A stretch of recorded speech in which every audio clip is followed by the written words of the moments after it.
Petugas pemadam kebakaran berjibaku memadamkan api di tempat pembuangan akhir sampah di Ploso Jenar, Kecamatan Jakanan, Kabupaten Pati, Jawa Tengah yang terbakar. Peristiwa tersebut terjadi saat cuaca panas tinggi dan tiupan angin kencang, serta banyaknya material sampah plastik membuat petugas damkar sulit memadamkan api.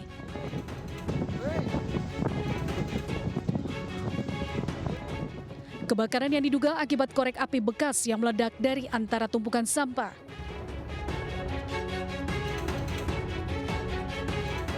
Kemungkinan itu api dari ledakan korek api. Oh gitu Pak ya? Soalnya ketika alat sedang laut itu api dari atas tiba-tiba membesar gitu. Membesar Pak? Iya. Sehingga di sini kami berusaha memadamkan api. Untuk penyebabnya sampai saat ini kita belum bisa memberikan keterangan karena ini pasti nanti kita ambil keterangan yang lain. Ya, alhamdulillah sampai saat ini tidak ada korban jiwa karena kondisi tadi sudah diketahui lebih awal.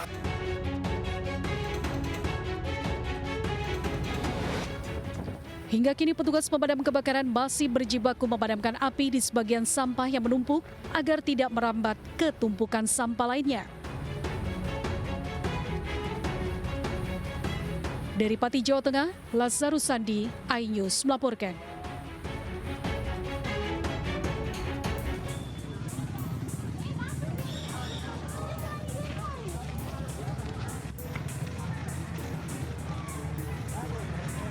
Kobaran api dengan cepat membakar satu unit rumah panggung milik warga di Jalan Bontobila 1, Kecamatan Manggala, Kota Makassar, Sulawesi Selatan.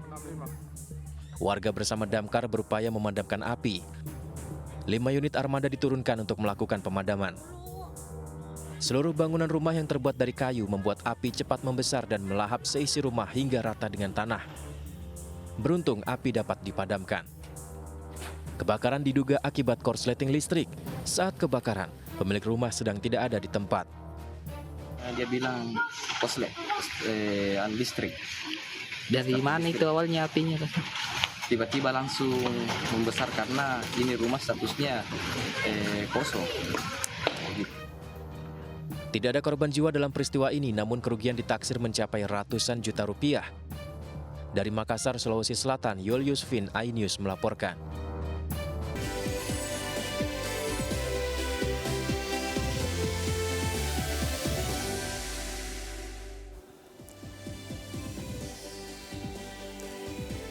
Ya, halo pemirsa, satu persatu lokasi pelantikan Presiden terpilih Prabowo Subianto tengah dipersiapkan. Pengamanan pun disiagakan agar pelantikan Presiden dan Wakil Presiden 20 Oktober esok berjalan dengan lancar dan aman. Saya Herjuno Syaputra, Anda menyaksikan Sindo Sore. Jelang pelantikan Presiden dan Wakil Presiden terpilih Prabowo Subianto, Gibran Rakabuming Raka, pimpinan sejumlah negara, mulai tiba di Indonesia. Pagi ini Wakil pertama Perdana Menteri Rusia Denis Manturov tiba di Bandara Internasional Soekarno-Hatta, Tangerang, Banten. Kedatangan Denis disambut Menteri Pemberdayaan Perempuan dan Perlindungan Anak Bintang Puspayoga. Kedatangan Denis juga disambut secara kenegaraan oleh para pasukan TNI. Bendera Rusia dan Indonesia dikibarkan berdampingan. Setelah proses penyambutan, Denis langsung menaiki mobil dan meninggalkan lokasi.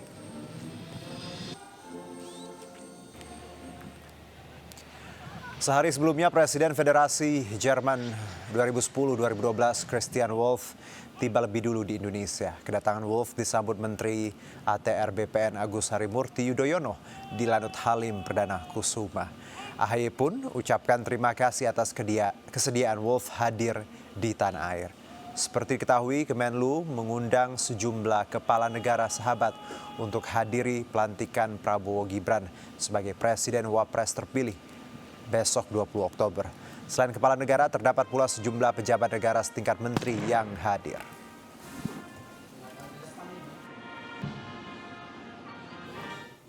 Sementara itu, Wakil Presiden terpilih Gibran Rakabuming Raka menghadiri gladi bersih pelaksanaan pelantikan Presiden dan Wapres periode 2024-2029 di Gedung DPR MPR Jakarta Sabtu pagi. Gibran datang didampingi kandidat calon Wakil Menteri Aminuddin Ma'ruf. Para pimpinan MPR juga ikut hadir di lokasi antara lain Ketua MPR Ahmad Muzani dan para Wakil Ketua MPR. Dalam suasana gladi bersih, Gibran ditemani para petinggi MPR menyaksikan dengan duduk dan melihat di videotron. Gibran sempat menyampaikan kesukaannya karena rangkaian acara pengucapan sumpah berjalan simpel.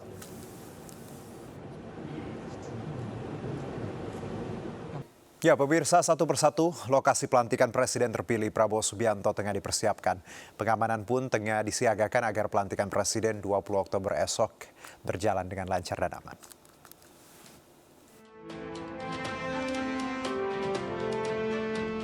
Gedung MPR DPR RI terus bersiap sebagai tempat pelantikan Presiden dan Wakil Presiden terpilih Prabowo Subianto Gibran Rakabuming Raka. MPR RI telah merampungkan persiapan acara pelantikan Presiden dan Wakil Presiden terpilih Minggu 20 Oktober 2024. Mulai dari penjemputan serta penyambutan tamu dan kepala negara, prosesi pengambilan sumpah Presiden dan Wakil Presiden hingga keamanan. Perlengkapan acara seperti layar besar dan dekorasi juga telah tersedia. Rencananya akan ada 1.200 tamu undangan yang akan hadir dalam acara pelantikan Presiden dan Wakil Presiden Republik Indonesia terpilih.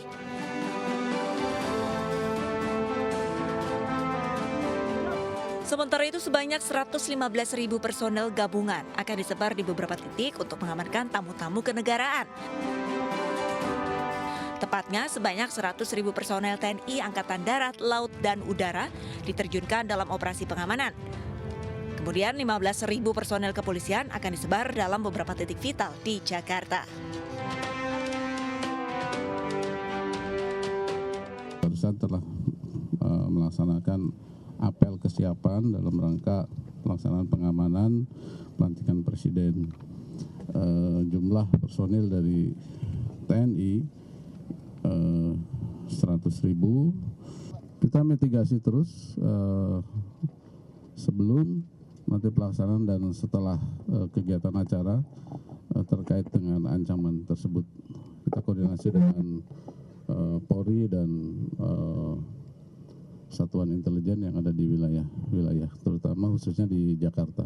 Total personel yang melaksanakan kegiatan pengamanan kurang lebih 15.000. Hari ini tergabung dalam apel gelar pasukan ini kurang lebih sekitar 2.000 karena yang lain sudah kita tugaskan untuk melaksanakan inset di titiknya masing-masing. Tentunya di dalam pengamanan kali ini kita terbagi menjadi 8 satgas dan kemudian tentu yang harus kita antisipasi adanya potensi masyarakat yang akan melaksanakan kegiatan, tentunya ada yang bentuknya ikut bergabung. Operasi pengamanan TNI Polri telah dimulai sejak 17 Oktober dan akan dilakukan hingga 23 Oktober 2024. Tim Liputan, iNews melaporkan. Ya, gedung MPR DPR RI terus bersiap sebagai tempat pelantikan Presiden dan Wakil Presiden terpilih Prabowo Subianto Gibran Rakabuming Raka. Sekretariat MPR RI menyebut persiapan acara pelantikan telah rampung. MPR RI telah merampungkan persiapan acara pelantikan Presiden dan Wakil Presiden terpilih Minggu 20 Oktober 2024. Mulai dari penjemputan serta penyambutan tamu dan kepala negara, prosesi pengambilan sumpah Presiden dan Wakil Presiden hingga keamanan. Perlengkapan acara seperti layar besar dan dekorasi juga telah tersedia. Rencananya ada 1.200 tamu undangan yang akan hadir dalam acara pelantikan besok. Nah, ini artinya kita akan berubah dan besok adalah tanggal 19 Oktober jam 10 pagi kita akan mengadakan gladi bersih. gladi bersih dengan semuanya sudah mungkin ruangan VIP 2, terus dengan dekorasi yang sudah mulai terlihat.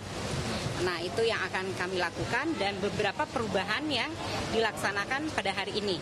Jadi ada beberapa perubahan yang dilihat tadi kurang pas. Jadi itu akan kita sesuaikan kembali untuk gladi bersih besok. Acara tanggal 20 itu akan dilaksanakan jam 10. Insya Allah ya, doain ya.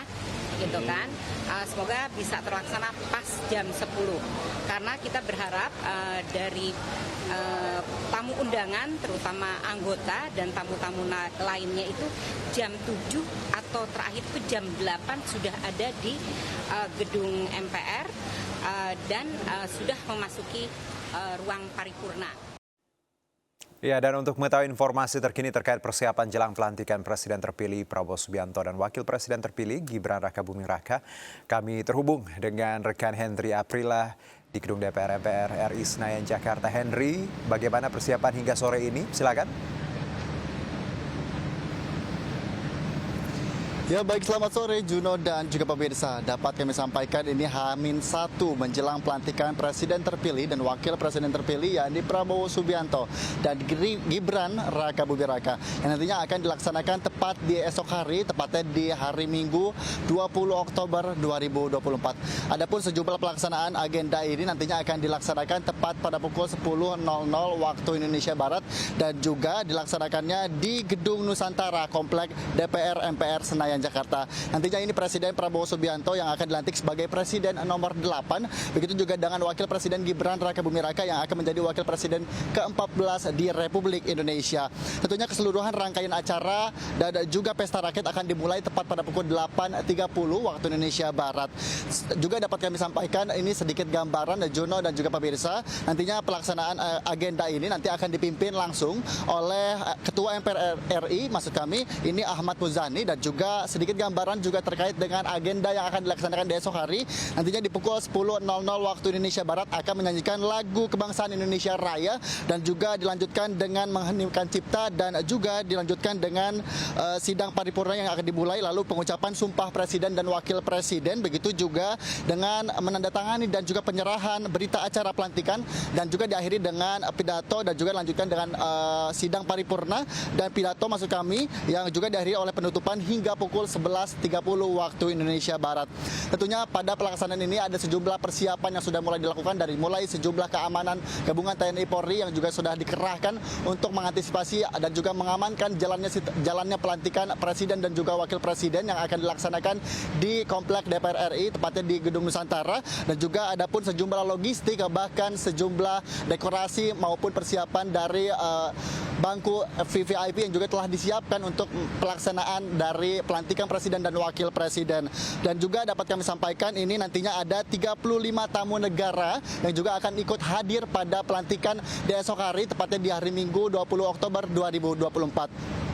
Adapun yang juga disampaikan oleh Ahmad Muzani selaku Ketua MPR terkait dengan keterangan persnya pada gladi bersih yang dilaksanakan tadi pada pagi hari, tepatnya pada pukul 11.30 waktu Indonesia Barat, yang mana juga dihadiri maksud kami oleh Wakil Presiden terpilih yakni Gibran Rakabuming Raka, yang juga Ahmad Muzani tempat menyampaikan terkait dengan Megawati Soekarno Putri selaku Ketua Umum Partai PDI Perjuangan yang juga absen atau tidak bisa hadir pada pelantikan Presiden dan juga Wakil Presiden terpilih yang akan dilaksanakan di esok hari. Tentunya kami akan terus memantau dan terus memberitahu informasi terbaru terkait situasi terkini menjelang persiapan H-1 pada pelantikan dan juga pelantikan maksud kami Presiden dan Wakil Presiden terpilih yang akan dilaksanakan esok hari. Sementara saya kembalikan ke Anda, Juno, di studio. Oke, Henry, tadi Anda menyebutkan bahwa kita tahu bahwa disebutkan juga dalam informasi terbaru bagaimana besok kemungkinan Ibu Megawati tidak hadir karena memang sedang kurang enak badan atau flu. Ada hal lain yang Anda dapat bahwa memang sudah dipastikan bahwa Ibu Mega tidak akan hadir atau seperti apa? Sejauh ini memang hanya Pak SBY seperti itu yang hadir dari lapangan. Silakan Henry. Ya baik Juno dan juga pemirsa, dapat kami sampaikan bahwa hal tersebut yang kami dapatkan ini keterangan pers yang disampaikan oleh Ketua MPR RI yakni Ahmad Muzani yang disampaikan langsung ketika pelaksanaan gladi bersih MPR RI yang juga dihadiri oleh Gibran Rakabuming Raka. Ini tentunya Ahmad Muzani menyampaikan terkait dengan kehadiran Megawati Soekarno Putri yang tentunya tidak bisa hadir atau absen pada pelantikan yang akan dilaksanakan besok hari. Namun untuk informasi lainnya kami akan terus memantau karena hingga saat ini kami melihat sejumlah persiapan saja, begitu juga dengan situasi yang ada di sini tentunya sedang dilakukan netralisasi agar mengantisipasi dan juga mengamankan situasi yang akan dilaksanakan besok hari. Sementara Juno, saya kembalikan ke Anda di studio. Baik, terima kasih Henry atas laporan Anda. Selamat bertugas kembali. Dan pemirsa, untuk mengetahui bagaimana rekayasa lalu lintas jelang pelantikan Presiden dan Wakil Presiden terpilih besok, kami telah terhubung dengan Brigadir Treslinda dari NTMC Polri yang kini berada di kawasan Senayan, Jakarta. Selamat sore Brigadir Treslinda, silakan dengan laporan Anda.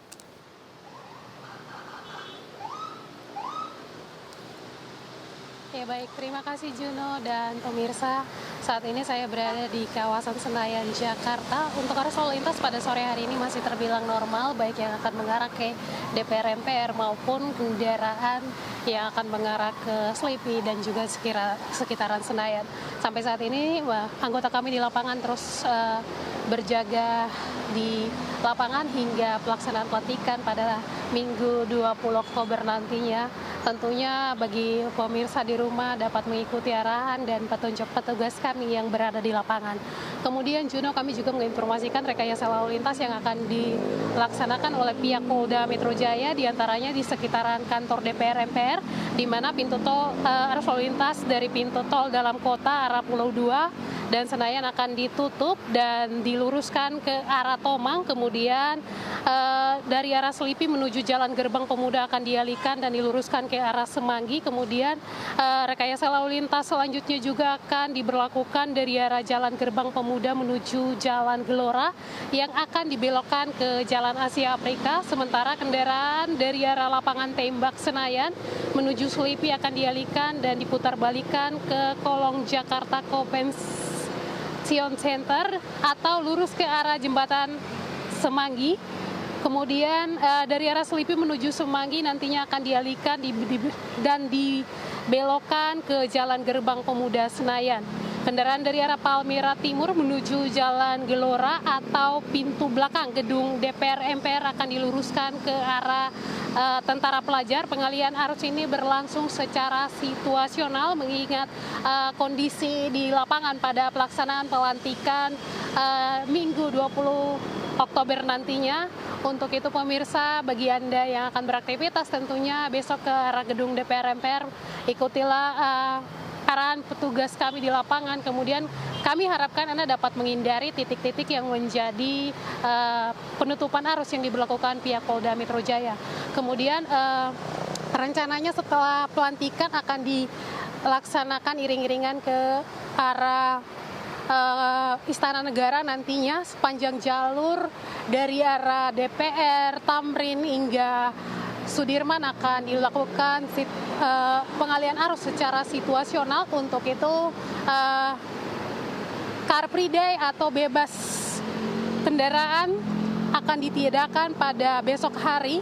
Hal ini demi terciptanya kelancaran ke arah kantor, maksud kami ke arah Istana Negara nantinya, dan juga pengalihan arus di Istana Negara ini akan diberlakukan juga di Jalan Medan Merdeka Barat, kemudian Harmoni dan juga Patung Kuda. Hal ini juga masih melihat kondisi di lapangan. Nantinya kami juga menghimbau bagi masyarakat yang akan menonton pesta rakyat yang akan diselenggarakan juga dapat mengikuti transportasi umum. Hal ini juga untuk menghindari terjadinya kepadatan kendaraan ke arah Monas, di mana tidak disediakan kantong-kantong parkir pada pelaksanaan pesta rakyat tersebut. Untuk itu bagi pemirsa di rumah yang akan menonton acara pesta rakyat, kami harapkan Anda dapat menggunakan transportasi umum.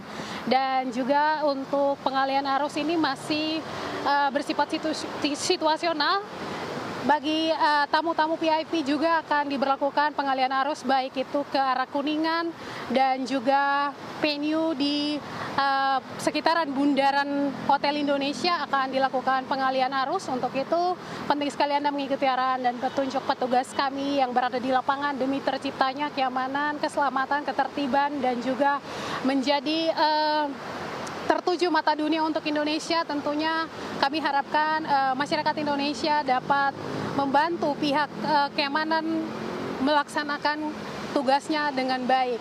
Dan juga pemirsa, untuk mengupdate informasi-informasi seputar arus lalu lintas terkini, kami siap melayani Anda di 15669 ataupun melalui SMS center kami di 9119. Jono, kembali ke Anda di studio, silakan. Baik, terima kasih Brigadir Traslinda. Tadi Anda menyebutkan bahwa besok tidak ada Car Free Day ya, khusus besok, dan juga akan ada banyak pengalian situasional dari arah Senayan, Tamrin, Sudirman hingga Istana. Terima kasih Brigadir Traslinda. Salam presisi.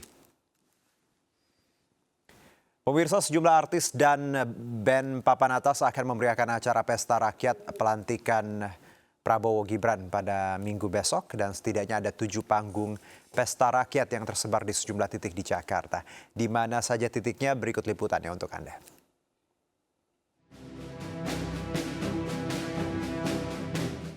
Pesta Rakyat pelantikan Prabowo Gibran akan digelar dan berlangsung dari Minggu pagi hingga sore hari.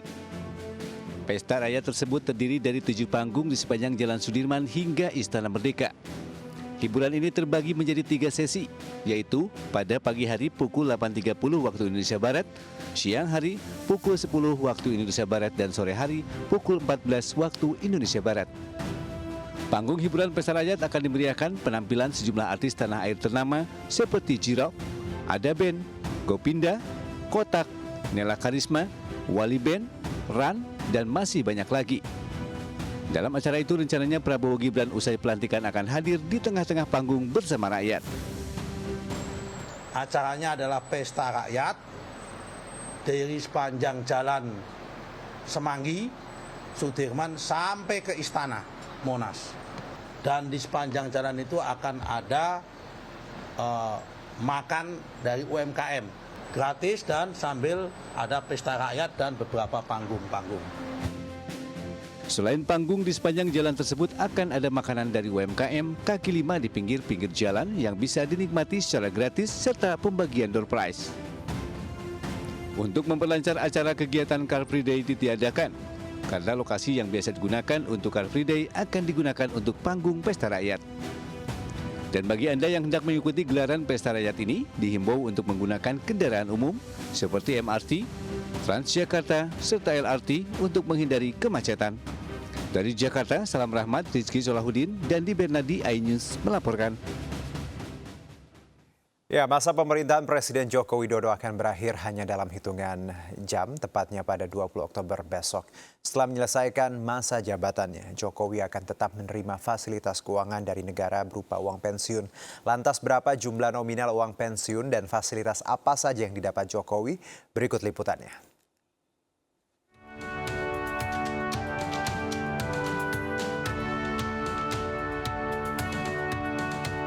Masa pemerintahan Presiden Jokowi akan berakhir hanya dalam hitungan hari, tepatnya pada 20 Oktober 2024. Setelah menyelesaikan masa jabatannya, Jokowi akan tetap menerima fasilitas keuangan dari negara berupa uang pensiun. Aturan terkait pemberian uang pensiun kepada Presiden tertuang dalam Undang-Undang Nomor 7 Tahun 1978 tentang hak keuangan, administratif Presiden dan Wakil Presiden, serta bekas Presiden dan Wakil Presiden. Disebutkan bahwa mantan Presiden berhak menerima uang pensiun yang ditentukan berdasarkan masa jabatan dan gaji pokok saat menjabat. Tujuan dari ketentuan ini adalah memberikan penghargaan kepada pejabat negara atas pengabdian mereka, serta memastikan bahwa mereka memiliki jaminan finansial setelah masa jabatannya berakhir. Sementara dalam Undang-Undang Nomor 7 Pasal 2 Ayat 1 disebutkan bahwa gaji pokok Presiden Republik Indonesia ditetapkan sebesar 6 kali lipat dari gaji pokok tertinggi pejabat negara lainnya. Yang berarti gaji pokok Presiden Jokowi saat ini adalah 6 kali lipat dari gaji pokok tertinggi pejabat negara lain. Gaji pokok tertinggi pejabat negara saat ini adalah Rp5.040.000. Artinya, gaji presiden saat ini adalah Rp30.240.000 per bulannya. Angka itu pula yang akan didapat Jokowi setelah ia resmi pensiun dari jabatan Presiden Republik Indonesia. Namun uang pensiun tersebut dapat meningkat seiring dengan kenaikan gaji pokok yang ditetapkan oleh pemerintah. Selain uang senilai Rp30.240.000 per bulan, setelah pensiun, Jokowi juga akan tetap mendapatkan fasilitas lain seperti kendaraan dinas yang dilengkapi dengan sopir, serta layanan pengamanan khusus dari Pas Pampres. Ada pula jaminan kesehatan dan biaya rumah tangga, serta rumah yang layak. Tim Liputan iNews melaporkan. Ya, Presiden Joko Widodo sebentar lagi akan memasuki masa pensiun. Meski tak menjabat sebagai presiden, namun Jokowi akan tetap mendapatkan fasilitas negara. Salah satunya adalah mobil mewah yang akan mengantarkannya pulang ke Solo.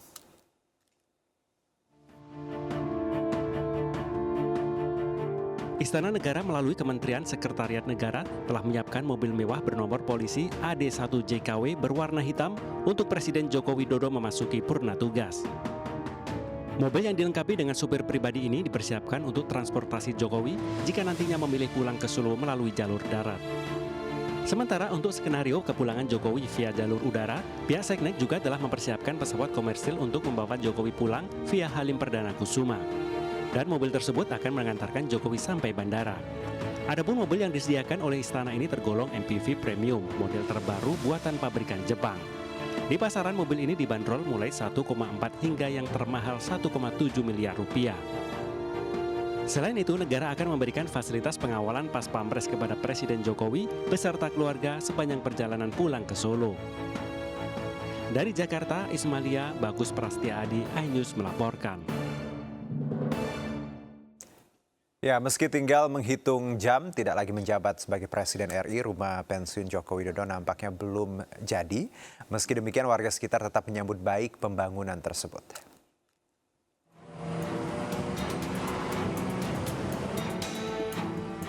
Negara menyiapkan rumah pensiun untuk Presiden Jokowi di Colomadu, Karanganyar, Jawa Tengah. Meski demikian, rumah tersebut masih dalam proses pembangunan. Pembangunan rumah masih dalam proses pembuatan fondasi dan pengecoran tiang.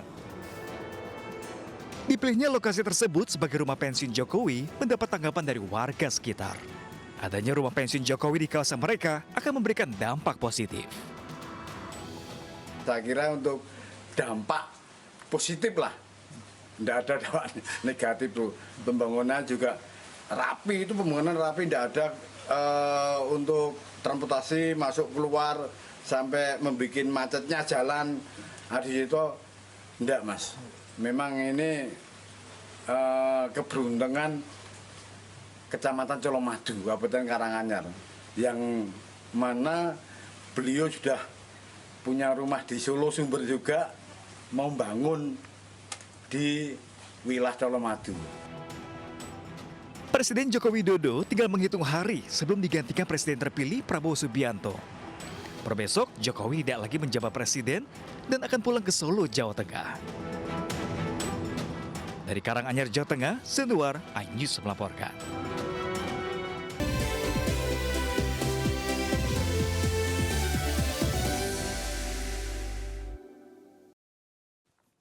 Kembali bersama kami, pemirsa. Pimpinan MPR RI menyambangi kediaman Presiden RI ke-6 Susilo Bambang Yudhoyono di CKS Bogor. Kamis malam, pertemuan ini sekaligus untuk menyampaikan undangan pelantikan Presiden dan Wakil Presiden terpilih.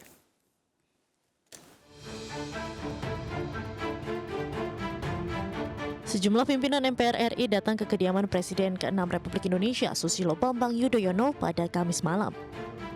Pertemuan yang berlangsung secara tertutup ini sekaligus untuk menyerahkan undangan pelantikan Presiden dan Wakil Presiden terpilih.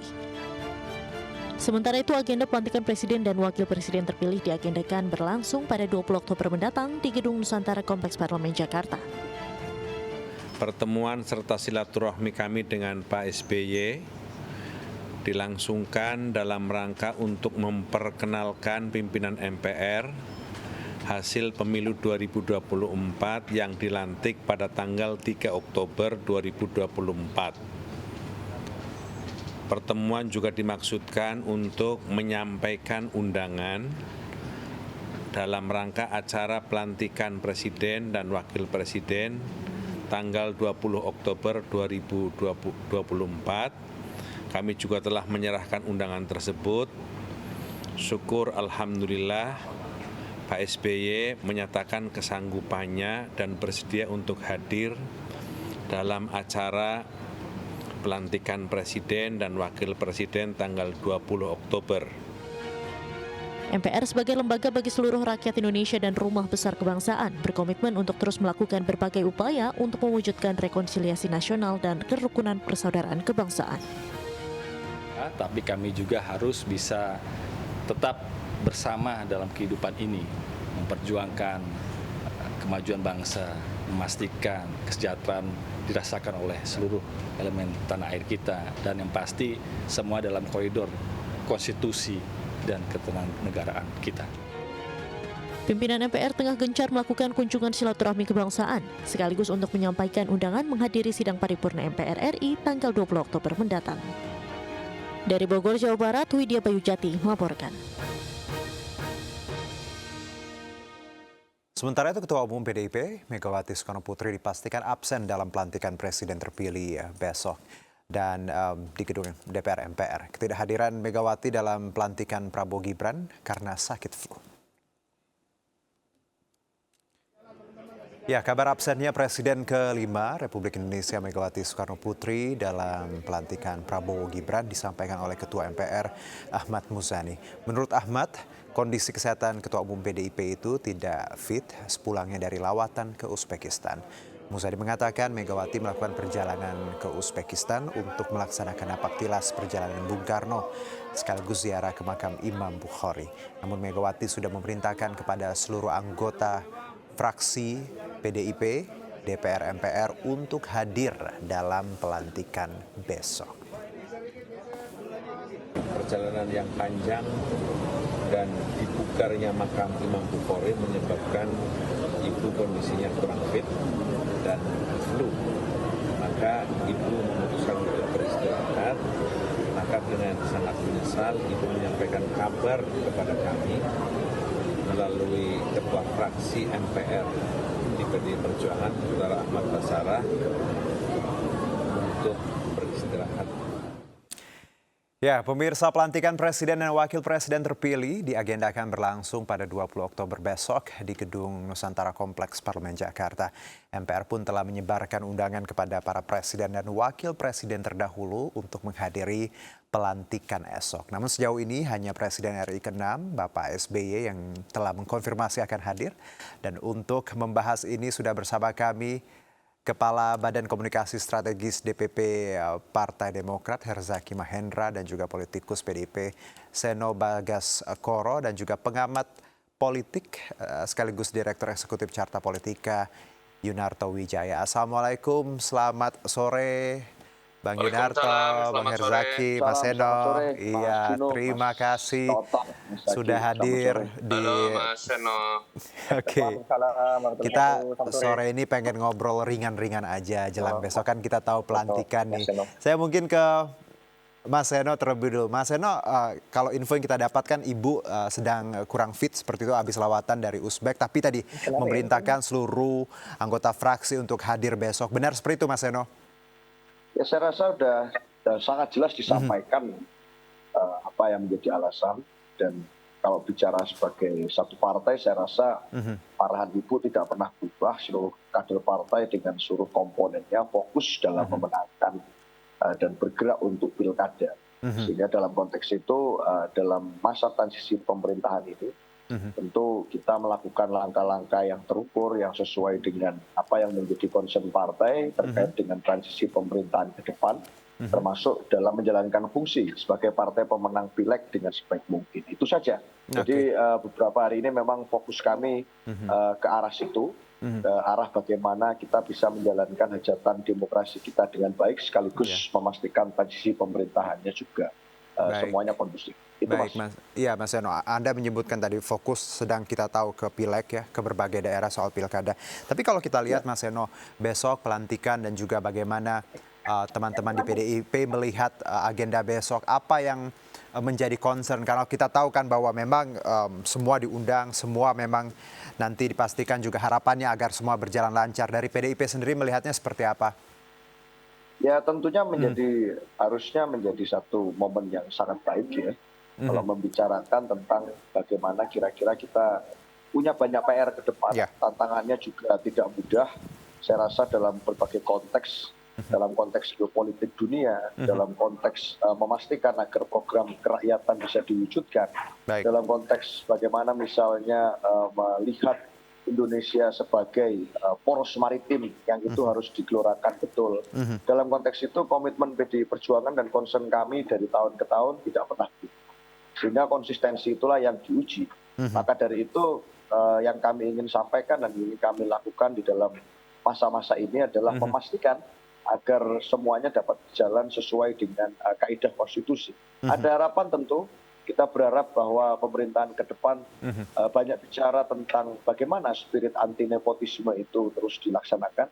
Teladan para founding fathers dalam memimpin bangsa dengan nilai-nilai virtue yang itu mengedepankan bangsa dan negara, bukan sekedar mengedepankan kepentingan ambisi pribadi dan kelompok, itu yang menjadi sangat penting untuk kemudian kita terus memainkan peran politik masing-masing di sana. Itu Mas Yuno. Baik, Mas Seno. Selanjutnya saya coba ke Demokrat ya. Ada Bang Herzaki. Bang Herzaki. Iya, nampaknya ada sedikit gangguan audio dan visual. Bang Herzaki. Selamat sore Bang Zaki. Oke, belum ya. Saya ke Bang Yunarto dulu deh. Nanti kita ke Bang Zaki sembari memperbaiki sambungan ya.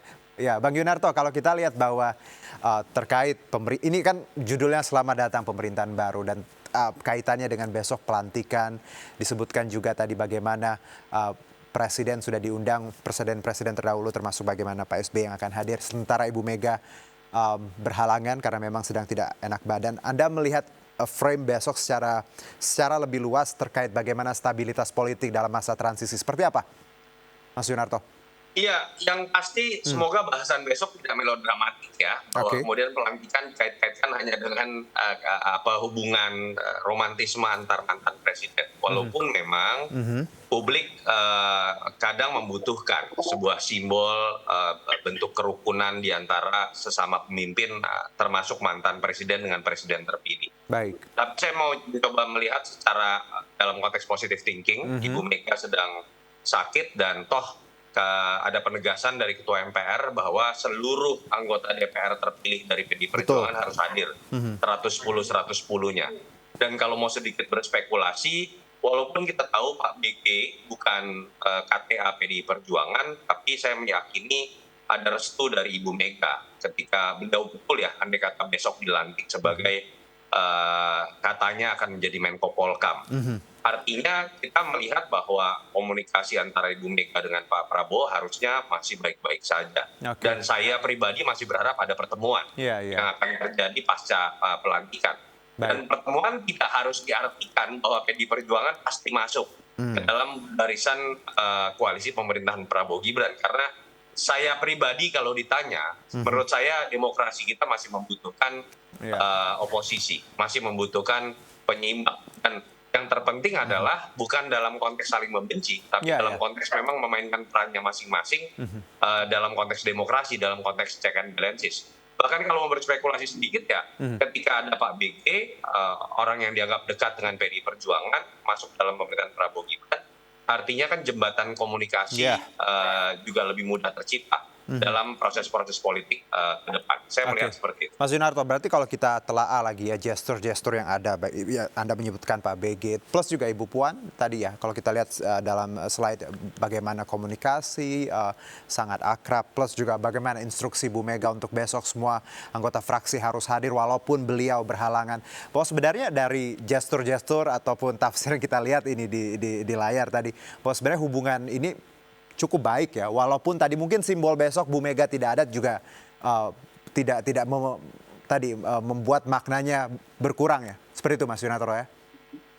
Iya, kalau bicara yang paling sempurna adalah Ibu Mega hadir, tentu saja ya, pasti banyak yang berharap seperti itu. Tetapi kan kita harus melihat bagaimana rentetan peristiwa lain, statement Mbak Puan, statement teman-teman PDI Perjuangan, lalu bagaimana penegasan Ibu Mega 110 orang harus hadir semua, termasuk kehadiran Pak BG dalam kabinet pemerintahan, menurut saya bisa disimpulkan bahwa sebetulnya tidak ada masalah antara Pak Prabowo dengan Ibu Mega.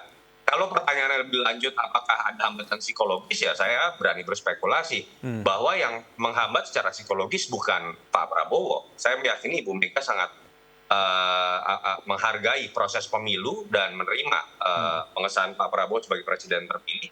Tapi bahwa ada sebuah hambatan sejarah antara Ibu Mega dengan Pak Jokowi itu tidak bisa dipungkiri, tidak dapat terjadi. Entah karena alasan bahwa ada pengkhianatan terhadap PDI Perjuangan, atau dalam konteks alasan yang lebih luas, Ibu Mega orang yang sangat menghormati konstitusi dan sering keluar istilah pengkhianatan terhadap konstitusi yang muncul pada nama Pak Jokowi. Tapi sudahlah, kita lupakan itu.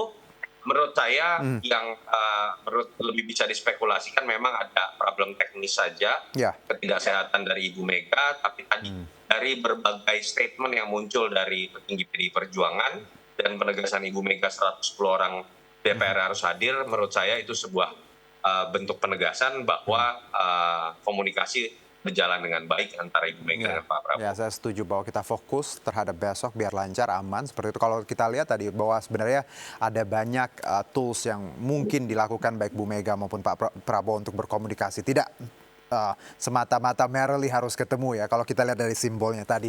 Nah, kalau saya ke Bang Herzaki, suara saya sudah jelas? Oke, Bang Herzaki. Iya, suaranya sangat jelas. Apakah suara saya jelas? Baik, Bang. Bang, kalau besok kan saya dengar Pak SBY terkonfirmasi hadir ya, Bang ya? Benar seperti itu, Bang, laporannya? Halo, Bang Herzaki? Iya. Iya. Audionya masih sedikit ada trouble. Boleh diulangi, Bang Herzaki? Oke. Rencananya begitu, sesuai dengan yang disampaikan beliau. Oke. Jadi Bang Herzaki benar berarti besok Pak SBY hadir seperti itu ya? MPR RI. Gitu. Ya.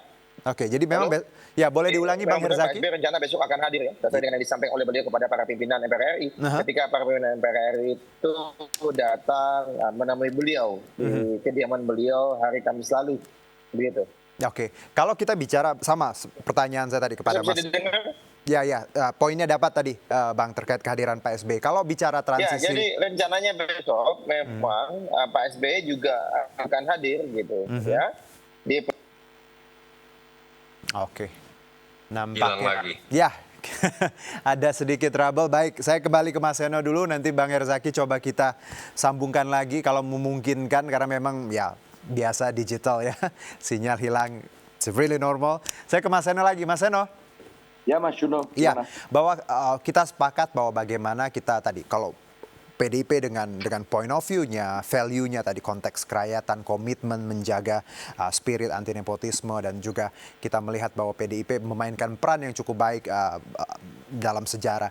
Nah, kalau tadi analisa seorang pengamat dan juga publik bahwa sebenarnya hubungan antara PDIP khususnya Bu Mega dan Pak Prabowo baik-baik saja. Dan Anda tentunya punya concern tidak kalau ketika banyak orang melihat simbol, misalnya ketika Ibu tidak hadir ada hal-hal yang mungkin mengganjal. Kalau dari Mas Seno melihatnya bahwa ada tidaknya Ibu besok, plus juga bagaimana gestur Mbak Puan, Pak BG tadi yang dianalisa oleh pengamat. Bagaimana Mas Seno menanggapinya, Mas? Dalam konteks yang sangat strategis seperti di masa-masa ini, saya rasa kemenangan dan keputusan yang demikian penting ini merupakan hak prerogatif dari Ketua Umum. Oleh karena itu termasuk keputusan-keputusan yang diambil, apakah ini terkait dengan pertemuan saat ini yang kemudian sangat menentukan secara transisi. Ini juga adalah keputusan yang merupakan hak ketua. Dalam konteks apa yang kita bicarakan hari ini, saya rasa saya sepakat bahwa ini hanya persoalan teknis. Memang itu harus menjaga kesehatan dalam konteks itu. Tetapi apapun yang diambil besok kita akan menunggu. Dalam konteks itu Mas, saya rasa menarik apa yang kemudian selama ini dipertontonkan, menjadi teladan publik dari apa yang dilakukan oleh para pimpinan partai.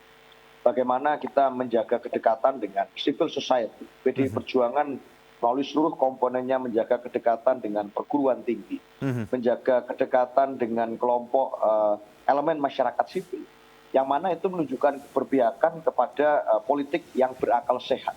Artinya bagaimana misalnya Sekjen Partai Pak Hasto Kristianto menunjukkan kepada publik sebuah teladan, berproses menyelesaikan studi S3-nya dengan baik selama 7 semester, menunjukkan tentang pola-pola relasi kekuasaan, dan bagaimana kepemimpinan Ibu Mega itu memberikan suatu penguatan terhadap pelembagaan partai dan ideologisasi partai, dan bukan menempuh jalan tempuh yang itu mengambil suatu jalan singkat, menggunakan cara-cara kekuasaan untuk melanggengkan pengaruhnya di politik. Oleh karena itu, saya rasa teladan itu menjadi satu kunci bagi kami semua, bagi kader-kader partai, untuk memandang bagaimana rasanya harus berpolitik dengan mengusung keberadaban, bagaimana berpolitik dengan mengusung nilai-nilai dan etika, bagaimana berpolitik dan mengerti tata letak peran masing-masing. Maka itu yang menjadi tampilan yang dipertontonkan dan diteladankan kepada kami. Dan saya rasa gambaran itu menjadi wujud yang paling bisa ditangkap oleh publik, apa yang menjadi demonstrasi politik dalam tanda kutip, ekspresi politik dari PDI Perjuangan selama beberapa waktu terakhir. Saya rasa itu, Mas Jun. Baik, Mas Seno. Bang Herzaki, kita tersambung melalui by phone.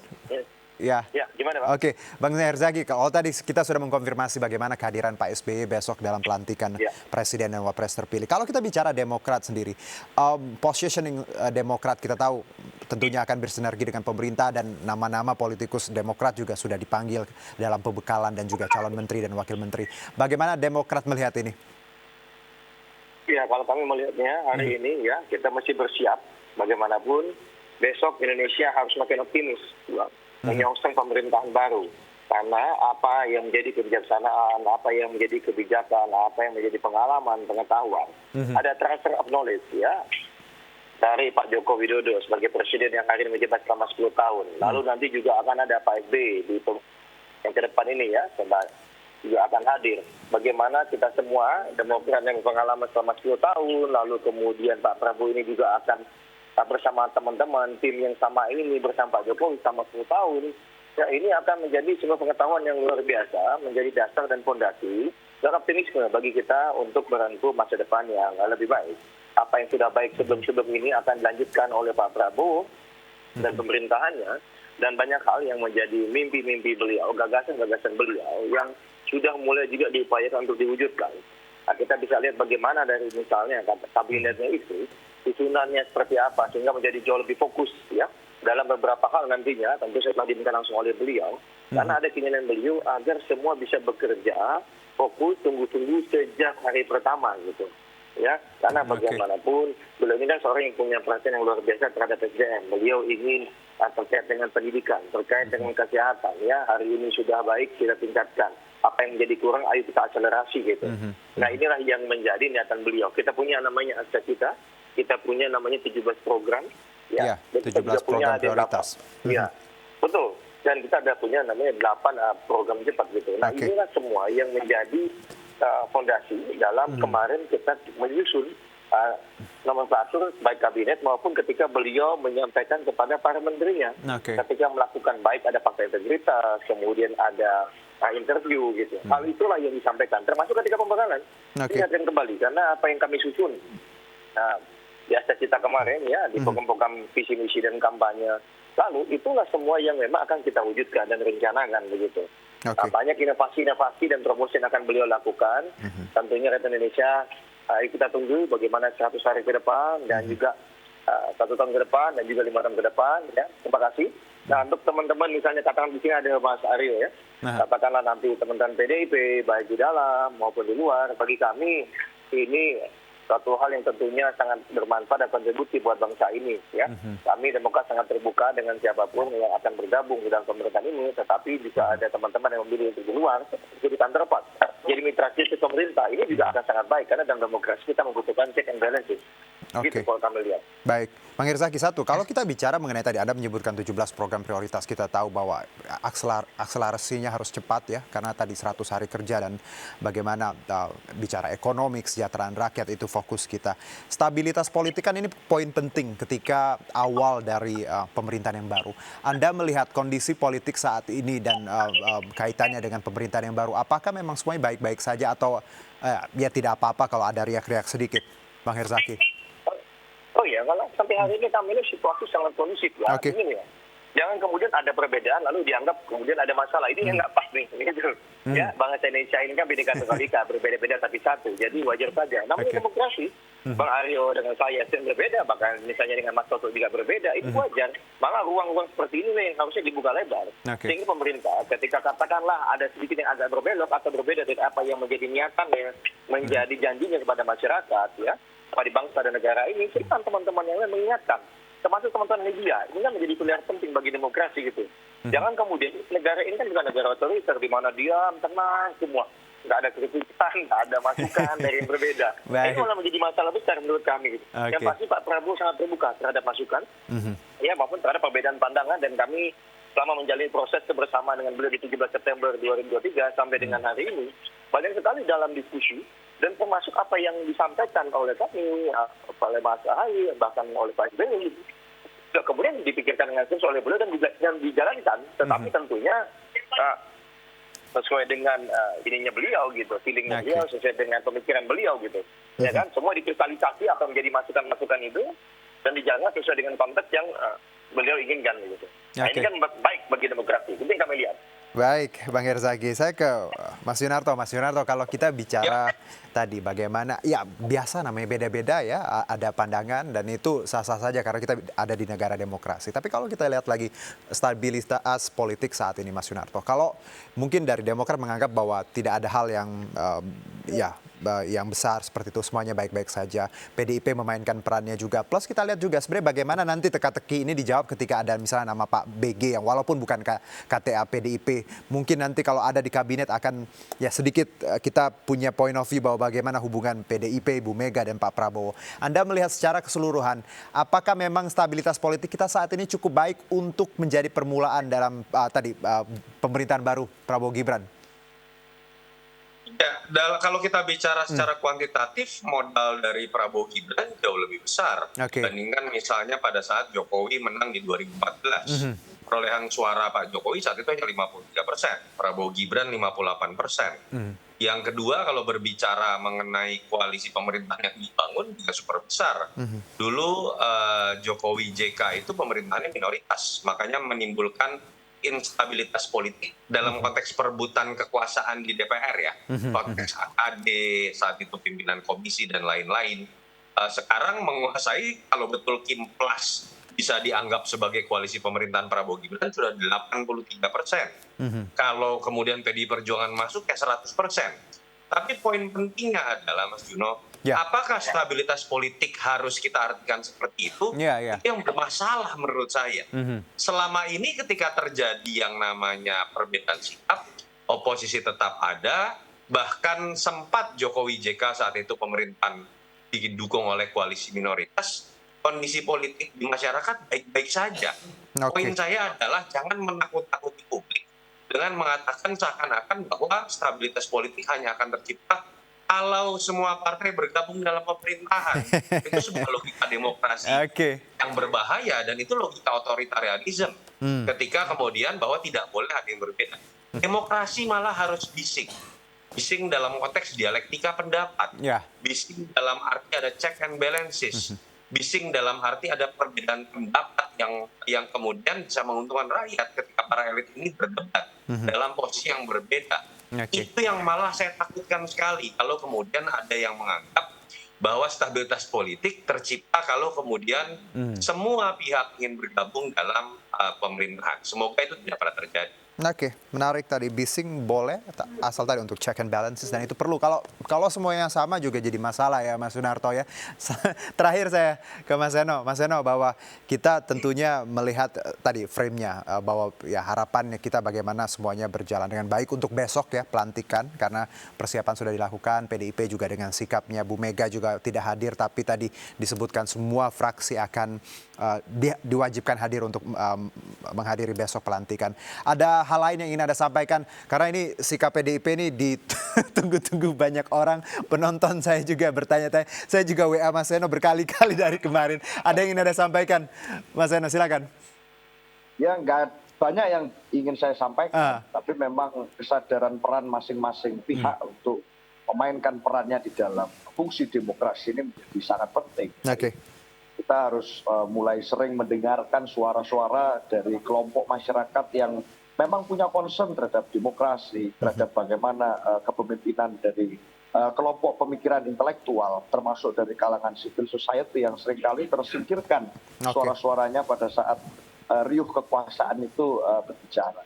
Dalam konteks itu saya rasa PDI Perjuangan menunjukkan keberpihakannya pada kelompok yang concern terhadap demokrasi, dan konsistensi sikap kita sepanjang setelah Pilpres saat kami menyampaikan berbagai pandangan politik tentang potensi kembalinya rezim otoritarian populisme, otokratik legalisme, kalau cara-cara pemilu kemarin terus dipelihara, maka saya rasa konsistensi sikap itu akan kami terus, dan sampai hari ini masih kami cabut. Dan itu saya rasa jadi gambaran yang penting, bukan hanya tanggung jawab kami PDI Perjuangan, karena di dalam sistem presidensial itu kekuatan check and balance sebenarnya terletak di parlemen.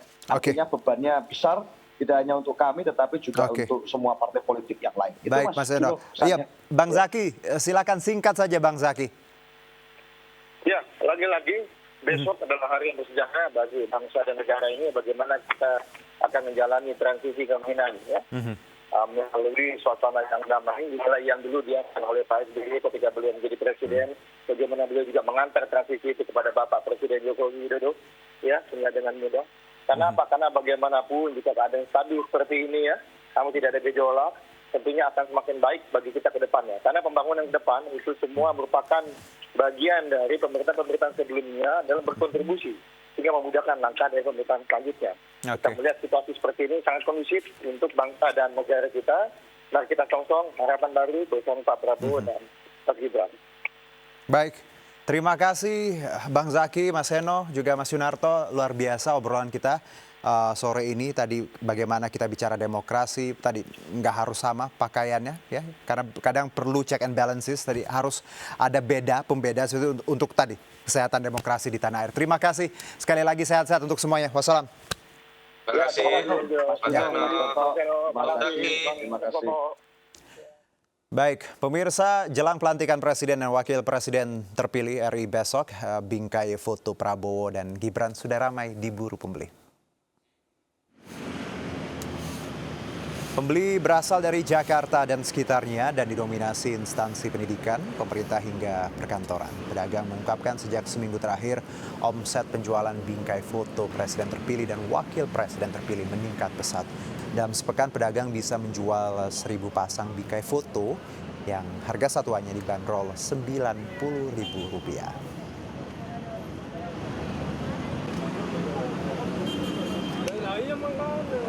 Dalam sepekan ini peminatnya sudah banyak, sekitar tiap harinya kurang lebih 100 set udah bisa keluar tiap hari. Kalau daerah Jakarta sih banyak kan sekolah, perkantoran, ke luar kota juga banyak. Banyak ini borongan ya, berapa piece gitu, berapa set. Yang ukuran 25-35.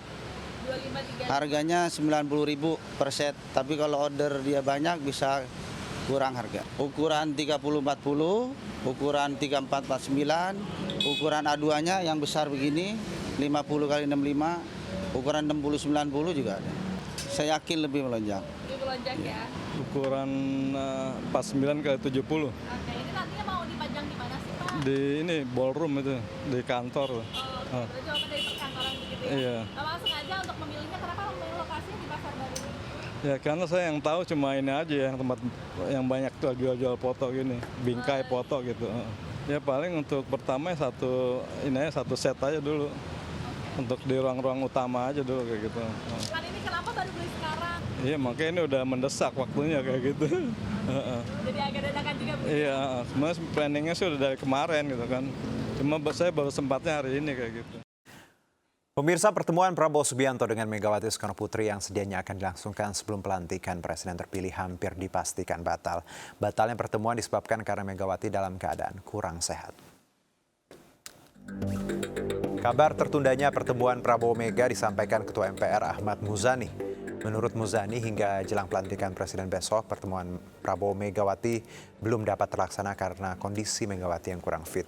Sebelumnya, Muzani yang juga Sekjen DPP Partai Gerindra mengungkapkan kepastian pertemuan antara Prabowo dan Megawati akan terjadi sebelum pelantikan tanggal 20 Oktober 2024. Jadi termasuk pertemuan antara kapan berarti batal juga ya Pak? Sepertinya begitu, sampai dengan acara pelantikan pertemuan itu masih tertunda. Tentu saja kami berdoa mudah-mudahan Ibu segera pulih kesehatannya dan bisa segera menjalankan.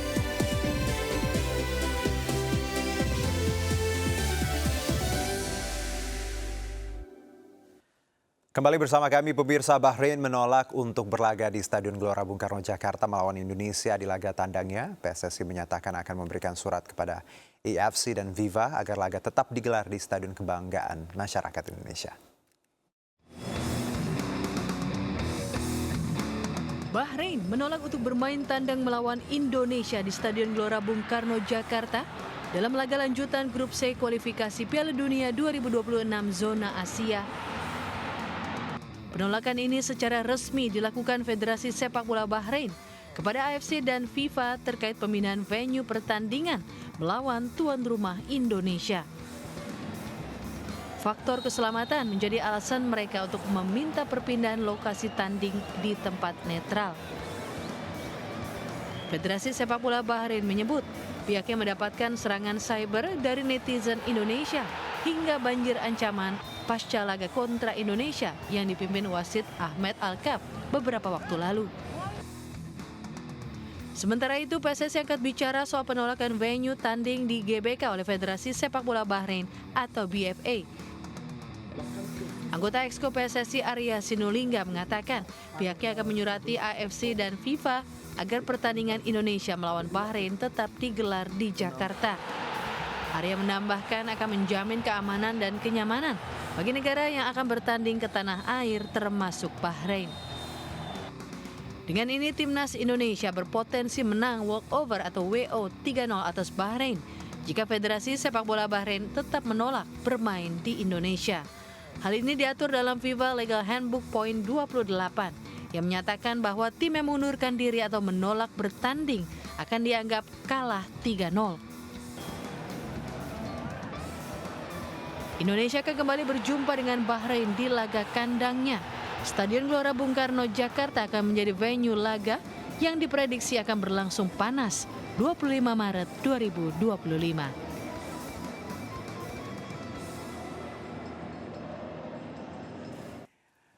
Baik, dan untuk membahasnya sudah bersama kami pengamat sepak bola Bung Akmal Marhali. Selamat sore, Assalamualaikum Bung Akmal. Waalaikumsalam Juno, salam sepak bola. Ya, salam sepak bola. Tadi seru tadi kalimat penutup dari paket tadi yang diprediksi laga akan berlangsung panas. Saya juga ngebayangin tuh kalau sampai nanti GBK jadi. Tapi kalau kita lihat Bung Akmal bahwa ini Bahrain nolak nih kan mau main di Indonesia, alasannya karena keselamatan. Tanggapan Anda dulu, gimana? Ya, terkesan lebay dan berlebihan terkesan. Tapi ini adalah jalur formal yang memang mereka bisa lakukan. Karena dalam aturan regulasi pertandingan adalah tuan rumah harus memberikan rasa aman dan rasa nyaman kepada tim tamu yang datang.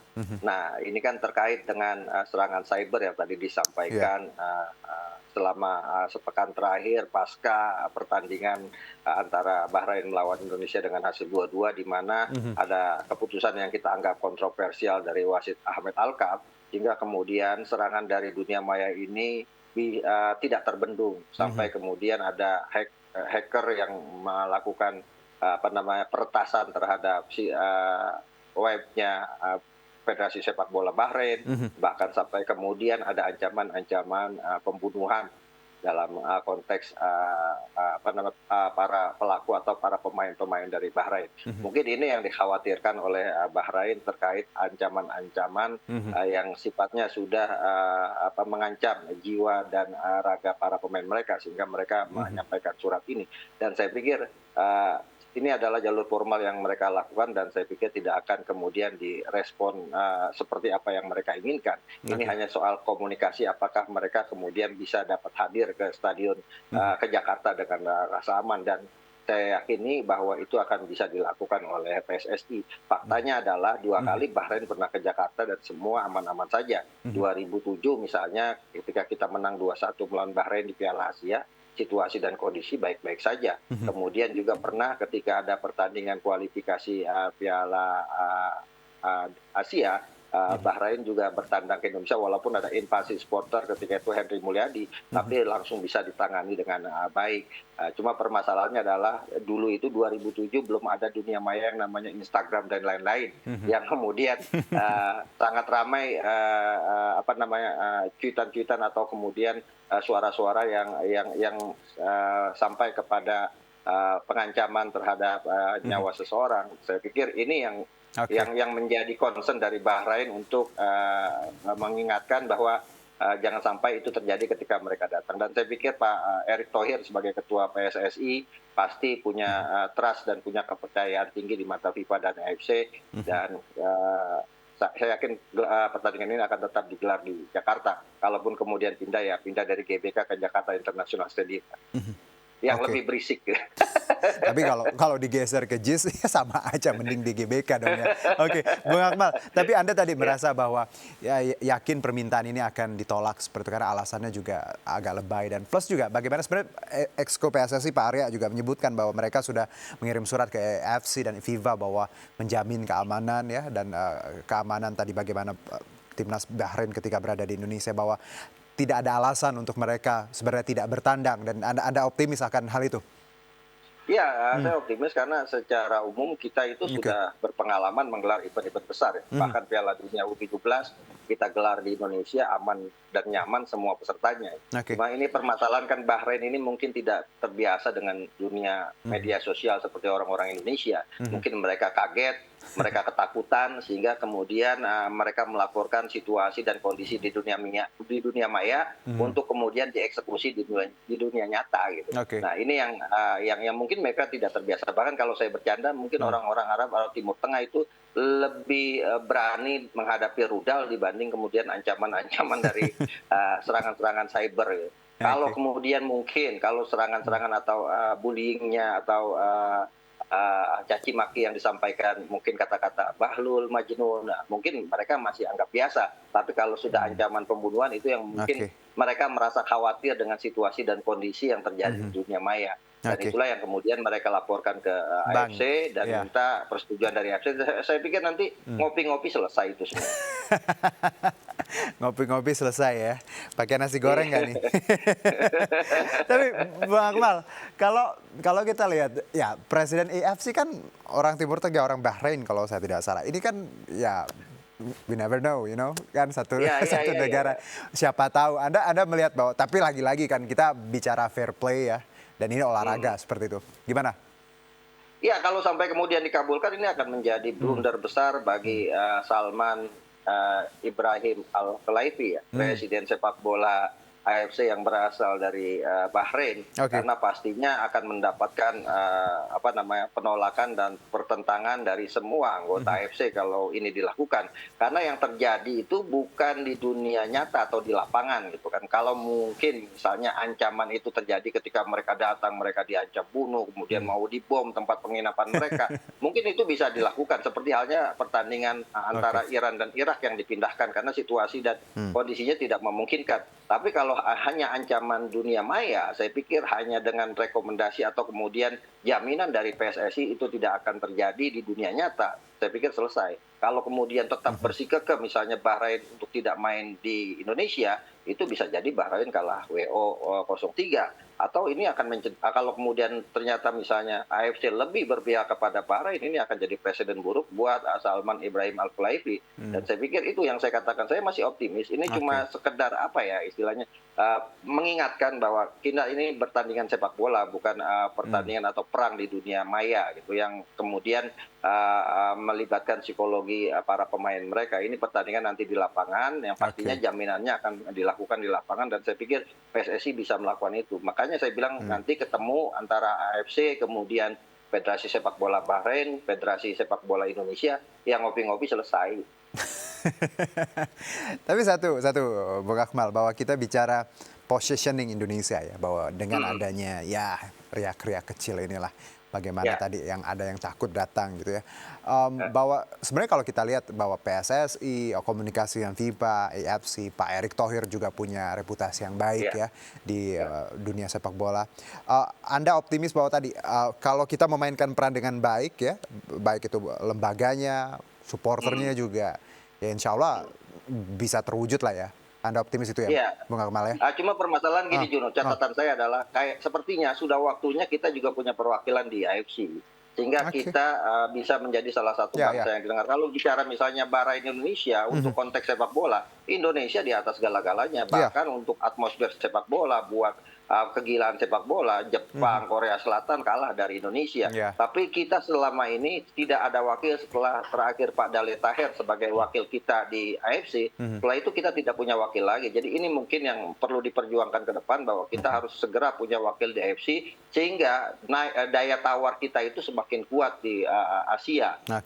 Bukan cuma di Asia Tenggara tapi juga di Asia. Dan saya pikir semua pasti akan mendukung Jepang, Korea Selatan, atau negara-negara besar seperti Uzbekistan, karena mereka melihat atmosfer sepak bola kita ini sangat luar biasa. Bahkan kalau mau dibandingkan dengan Bahrain tidak ada tidak ada sepotong kue pun dengan dengan Indonesia dalam konteks sepak bola. Dan saya pikir ini yang harus nanti ke depan diperjuangkan juga oleh Pak Erick Thohir, agar kemudian ke depan kita punya wakil di AFC sehingga nilai tawar kita kuat, dan kalaupun kemudian ada yang main-main secara non teknis, udah kita bisa tangkal dari wakil kita yang ada di sana. Baik, Bung Akmal. Jadi Indonesia represents ya. Nanti di AFC harus ada lah, paling tidak tadi ada satu.